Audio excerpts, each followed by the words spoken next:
बुराई पर अच्छाई के प्रतीक पर्व विजयदशमी के मौके पर पूरे देश में शस्त्र पूजन के कार्यक्रम किए जा रहे हैं। जम्मू में विश्व हिंदू परिषद बजरंग दल द्वारा भी आज शस्त्र पूजन की परंपरा निभाई गई। शस्त्र पूजन कार्यक्रम में अस्त्र शस्त्रों को सामने रखकर पूजा की गई।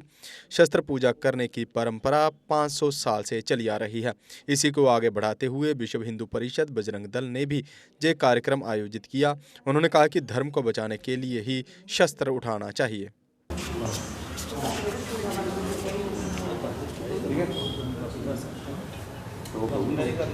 शस्त्र पूजन का पर्व दशहरा के दिन विश्व हिंदू परिषद बजरंग दल मातृशक्ति दुर्गा वाहिनी के सभी साथी भाई बहनों की तरफ से इकट्ठे मनाया जाता है, जो कि एक अधर्म पर धर्म की विजय का एक स्वरूप, और उसके साथ जब ज़रूरत पड़े तो शास्त्रों के साथ शस्त्रों के प्रयोग के लिए भी हम तैयार रहें। ऐसी भावना के साथ, ऐसी वीरता की भावना अपने साथियों में के मनों में भरने के लिए ये पर्व हर साल मनाया जाता है।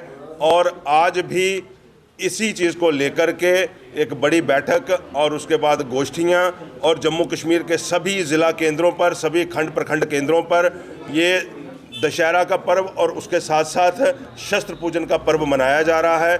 पूरे भारतवर्ष में 120 देशों में जहाँ पर विश्व हिंदू परिषद बजरंग दल मातृशक्ति दुर्गा वाहिनी की शाखाएँ हैं, सभी जगह पर यह पर्व मनाया जा रहा है। और इस साल इस पर्व का वैसे ही बहुत ज़्यादा हमारे लिए संगठनात्मक तौर पे महत्व है कि शौर्य जागरण यात्राएं जो कि पूरे भारतवर्ष में निकाली गई, कश्मीर से शुरू होकर के वही लाल चौक जहां पर कभी सुरक्षा के साथ जाना पड़ता था, हमारे बजरंग दल के साथी, विश्व हिंदू परिषद के साथी निधड़क होकर के अपनी शौर्य जागरण यात्रा वहां से शुरू करके और पूरे भारत के सभी प्रांतों में उसको लेकर के गए। और उसके बाद 22 जनवरी को श्री राम मंदिर, जो 500 वर्षों के संघर्ष के बाद अभी परिपूर्ण हुआ है, उसका दर्शनों के लिए पुनः खुलना, इस करके बहुत ही महत्व का समय। और हमारे संगठन ने शस्त्र और शास्त्र दोनों की भाषा को परिपूर्ण किया है, उनकी ज़रूरत को परिपूर्ण किया है।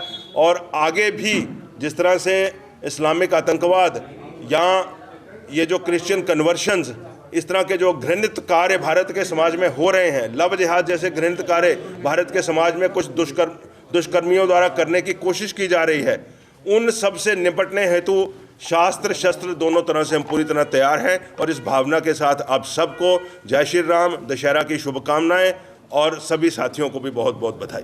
साई ओम पावर सिस्टम लाए हैं अब नवरात्र और दीपावली को लेकर विशेष ऑफर। एक चार्ज पर 120 किलोमीटर माइलेज देने वाले made in India Exide neo Bharat e rickshaw अब मिलेगा मात्र 1,82,000 रुपए में, जबकि 1200 वॉट की मोटर के साथ एक्साइड नियो ई रिक्शा मिलेगा अब सिर्फ 2,22,000 रुपए में। एक्साइड नियो अब आया है नए रंगों व फीचर्स के साथ। मजबूत बॉडी, शानदार डिजाइन, आरामदायक राइड और असाधारण खूबियों से लैस नए जमाने की इस ई रिक्शा में मिलेगा रियर व्यू मिरर, जो LCD डिस्प्ले में बदल जाए और ड्राइवर को बिना सर घुमाए गाड़ी को बैक करने में मदद करे।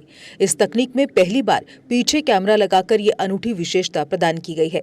चमकदार व ज्यादा तेज इंडिकेटर, लंबे समय तक चलने वाली बैटरी, बेहद शानदार LCD इंस्ट्रूमेंटेशन पैनल, मनमोहक आवाज वाले speaker, FM system, flexible roof के बदले बहुत ही सख्त उच्च ग्रेड की मेटेलिक रूफ, इनबिल्ट चार्जर, नए सुरक्षित रिम और अधिक पावर की मोटर के साथ बेहतरीन सस्पेंशन जो दे झटकों से आराम। तो देर किस बात की, आज ही आएं और अपना Exide Neo e rickshaw book करवाएं। हमारा पता है Sai Om power system, last matador stop, Anand Nagar, Bohri, Jammu. Jammu संभाग में डीलर बनने के लिए संपर्क करें 0191 2554 360। जम्मू कश्मीर की खबरों के लिए जुड़े रहिए GK अपडेट के साथ।